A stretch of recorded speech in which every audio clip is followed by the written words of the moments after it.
Okay, we're going to do the interior plumbing and appliances and just the interior, and it's all together.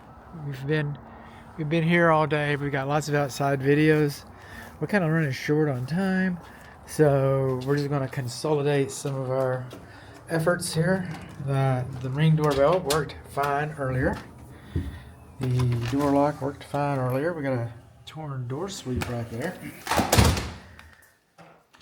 We've got in here, we're going to go counterclockwise, and then but we got laminate flooring, double pane vinyl frame windows.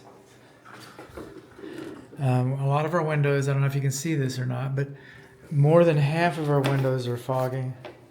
We've got alarm sensors in the windows that need to be sealed and monitored, and that's how we do the electric receptacles.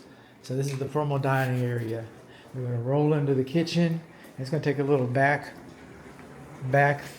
throw here. We come in here. We got a half bath right off the kitchen. And if you notice, it's not just this bath. It's the upstairs bathroom as well. But we've got GFCIs. But there is a master GFCI in the primary suite bathroom. And that's the one that trips, and that's the one you're going to have to reset. You're coming along in here inside this, we're in our laundry, and we got a little wood damage right here, a little moisture damage inside of here. And then coming on along, check this out. Laundry, no GFCI. No GFCI for the clothes dryer, no GFCI for the clothes washer. It is a 3-prong 240 volt clothes dryer. We do not have an EV charger in the garage.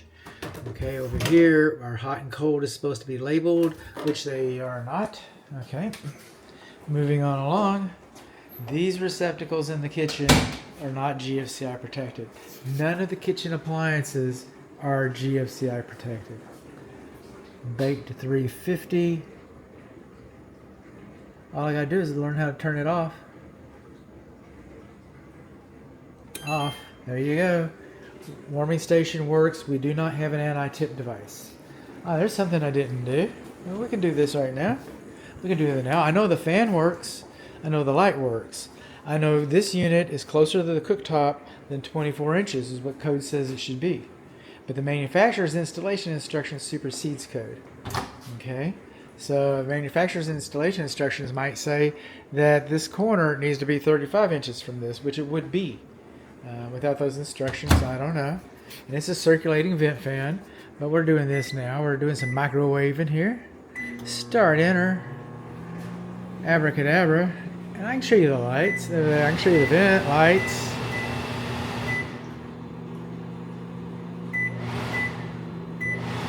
Two-speed. In. Hot, hot, hot. Okay. Moving along, these are GFCI protected. All right. Your dishwasher does not have an electric service disconnect. Your dishwasher is not GFCI protected. Your dishwasher does not have an anti-siphon loop installed on its drain. So all the barometric pressure coming down from the Elon SpaceX pushing all the dirty water, he wouldn't do that. He'd pay a fine and keep going. Push all the dirty water down this hose, that drain right there. It's not supposed to work like that. You're supposed to have a high loop. So now the dirty water can work its way into your clean dishes. Now the food waste disposal, I guess it's a half horsepower, maybe it's a third horsepower. Food waste disposal, it doesn't have a connector underneath here. It's just bare wires rubbing, kind of like on the water heater. And of course there's no GFCI in here. And see that stick right there? That stick right there? That's what's holding your sink up. See that stick right there? Oh, that's a better stick. That's what's holding your sink up. Alright? Just put a stick in it, Philip. We're going to the beer store. That's how they do it. That's how they do it. And then around here, if you'll notice around your sink, I haven't seen one of these moved yet. If you get yours moved, let me know. Oh, that's a good picture of a stick. Alright? You're not supposed to have a foul line. That's how we say it. F-O-U-L, hillbilly home inspection. That's where all the cooties hide, and the germs, and the viruses, and the bacteria, and all those things. So it's supposed to cascade down like that. Now, I have actually read some manufacturer's instructions where they say that the foul line is okay. So what supersedes code? Manufacturer's installation instructions. Okay. But all of them say that you should hold this up with clips and not sticks. Okay, refrigerators are beyond. We got some tile in here, moving around and around and around, because we're rounders. We're roundabout people. Okay. We got our alarm system there. Got our storm door. We've already had a patio discussion. We've already had a swimming pool discussion. And my goodness, it's none of my business, but look at that tree house, that playhouse next door. That thing is crooked. Well, it's not going to take long. At least they got a lot of backyard. It won't fall into yours. But man, I wouldn't put my kids on that thing. But it'd be funny to watch. Okay, so here we are, and we're in the great family living room. I don't know what they call them these days. And we've got a short fireplace video. And again, in our windows, I'd like to open one of these windows. I've opened a few. And again, most of them are fogging. So really, that's where you need it. Your budget needs to go. But here we go. These are alarm sensors right in there. Can you follow me on my gimbal? There's alarm sensors right in there. They put an alarm sensor in the bottom of the window. This window was engineered. If you look at it, it was built so that the water runs out of the house. And then they wanted to put an alarm in here, and they drilled holes in the bottom of this tray. Where is the water going to go? It's going to go in the hole. This is where it's going to go. Oh my, yeah, I guess so. I guess it can go in a hole. So, it's been like that. You want to come around, you want to monitor these things. You want to make sure that you're okay in the interim. When you get your windows replaced, because they are all fogging, when you get your windows replaced, you want to make sure the alarms are done correctly instead of the way that they were. And that was very common in the day. And if you'll notice, when we walk around here, and you say, oh, wow, you got that retro popcorn ceiling. And, well, some people like it. And if you like it, that's fine. If you like it, paint it. What a lot of people don't realize is a lot of this popcorn ceiling has asbestos in it. Oh, no, not asbestos. Well, if you paint it, you've encapsulated it. It's a non-issue. And then, if you're really worried about it, I guess you could test it, but there's no sense in paying to test it. If you're going to get rid of it, just you wear personal protection. We know all about that by Mr. COVID. Mr. COVID taught us about personal protection, so you wear some personal protection. You scrape it out. Get your kids out. And you scrape it all off, and you bag it all up, and you vacuum it, and you retexture it. You take those bags to the cities, most cities. I know Dallas does, Dallas County does. Okay, they have a hazardous waste place, and just take it to the hazardous waste place, and just tell them that it's got asbestos. It doesn't, and they'll take it and they'll say, okay, thank you. It won't cost you anything. Or you could pay somebody to come in here and test it for you if you wanted to. I would never dissuade my client from seeking perfection. But, it's going to cost some money if that's what you want to do. And, again, if you don't want to keep it, it's not an issue. And if you like the way it looks and you paint it, it's not an issue. So, everybody budgets the money differently. So, I just tripped the GFCI over here. I didn't remember tripping that one, so there we go. Caught me off guard. Ovens off, microwaves off. Okay, we're all good. Now we go back through the great family room. We've got a short video about the fireplace. It's manufactured fireplace with a wooden chase, and it's attached to the patio cover. And it's a conglomeration of good intentions. That's what I'll say. This is the only thermostat for the house. I don't know if it stays or not, but if it does stay, it's a Nest. They're pretty easy to figure out. And if it doesn't stay, well, there you go. Our carpet, it's a little worn. I get that. Moving on through. And, I thought I had another, it was open earlier. I opened it earlier. I guess I closed it. And now we're in the primary bathroom. Yay, hot's on the left, cold's on the right, shower works good. Hot's on the left, cold's on the right, shower works good. The only thing about this bathroom, this window's fogging, by the way. But we got some loose tiles in here.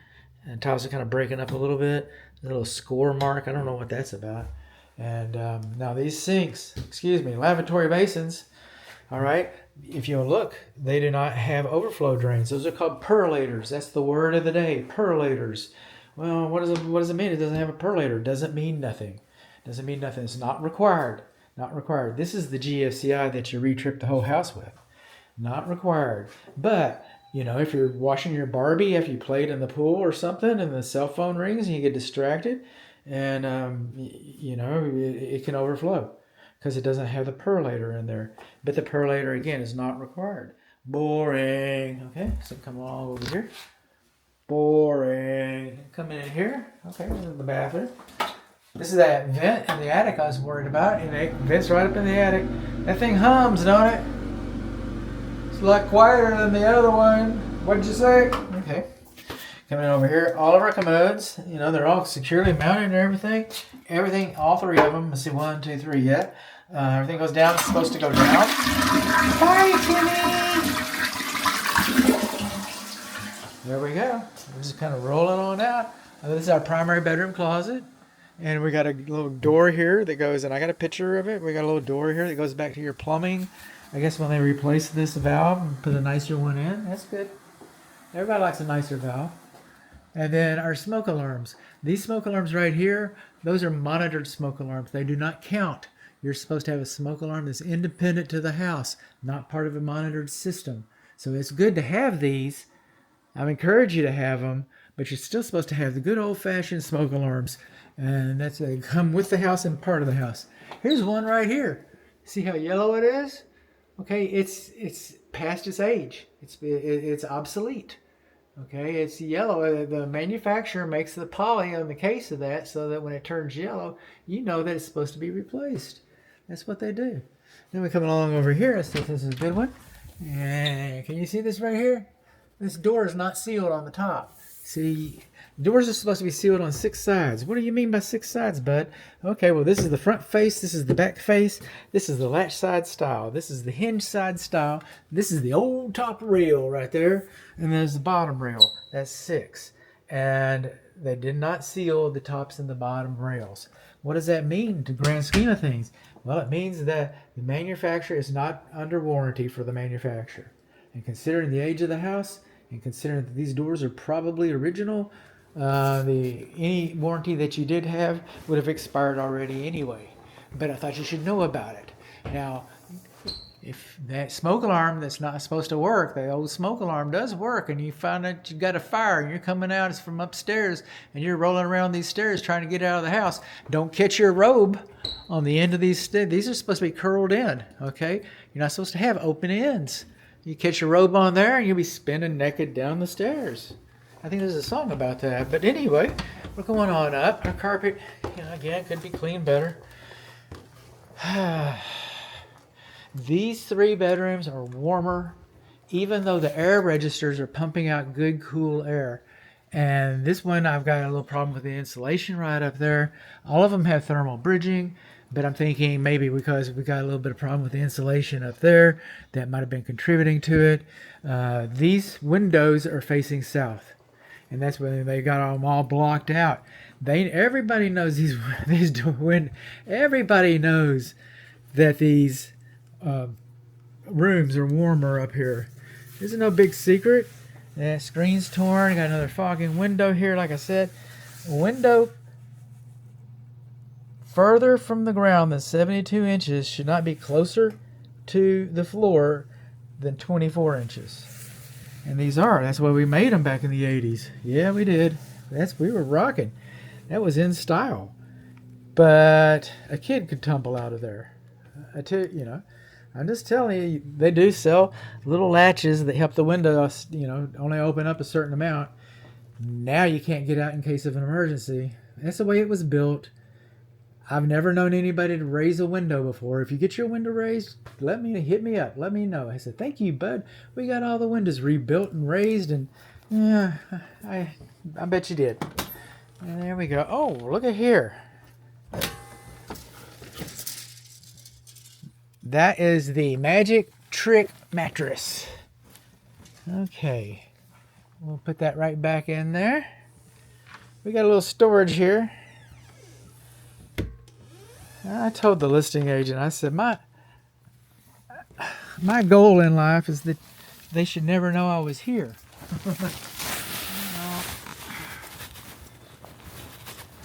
They saw me, they heard me. And now they see this mattress. Okay. Did I get it? Check me out. All right, now we're going to roll right on through here. This is the upstairs bathroom. If you trip this, all right, if you trip this, you got to go downstairs to the primary bathroom. I know they all have GFCIs on them, but no. Okay. Move you on around. Now, this is one of those old mix-it valves. That's probably why they replaced the valve in the primary bathroom. Okay, they're very, one, you can put oversized washers in there when they start leaking because they're such a pain to deal with. And first you change the cartridges. The cartridges don't go. Then you put the oversized washers in them. They're real hard to turn. And then eventually you're just going to replace it like you did in the primary bathroom. So all the doors open and close just about like they're supposed to. More popcorn ceiling. This is our roof up here. I wanted to kind of look out here and see if I could see where the secondary drain drains. That's what I wanted to see. I also want to see how they did this detail over here. Oh, this is great. They got the window open. We have an alarm up here. What? Yeah, we do. Yeah, you're supposed to seal these. And it has been sealed, but you're supposed to maintain them. And then they run the shingles all up there like flashing. That's on the wank side. I can't write wank in your report, though. You wouldn't see me writing that in your report. I'm not the guy that writes wank. Okay. Yeah. A little bit of, look there. Rain gutter too close to the edge of the house. And look at the water just coming dripping out of the rain gutter down your wall like that. Wonder why they want that gap there. I don't know. Let's look, bud. Let's see why they want that gap there. Ah, Eureka. Okay. See that right there? Wait a minute. See that right there? That is your overflow for your secondary drain pan. It's in an obvious location. Okay? That is no longer a deficiency. I had concerns about that. I'm quietened. Okay, so thank you. So this is the time in the inspection when I like to say, thank you, dear client. Your business and your trust mean the world to me. And if you can find it in your heart to leave me a good Google review, it means a lot to a small businessman like me. And all my Facebook Nation out there, all 12 of you, 13. Hey, wow, 13. Thank you, Grand Prairie. Okay, well, you know the drill. Hit the like. There's a like button around there. Just hit that, And if you get tired, if you got, YouTube insomnia, well, I've heard that my mellow FM radio voice can lull you right to sleep. So if you need a cure for YouTube insomnia, well, then there's a subscribe or a follow or whatever it is that they have or decided that I should have. I don't, whatever they give me, I take. So, but if there's another button besides the like button, and just hit that. Just hit that. So, okay. Let's see. What else? I got another video. I said this was the last one. Maybe I did, but I got a video that I need to share with you.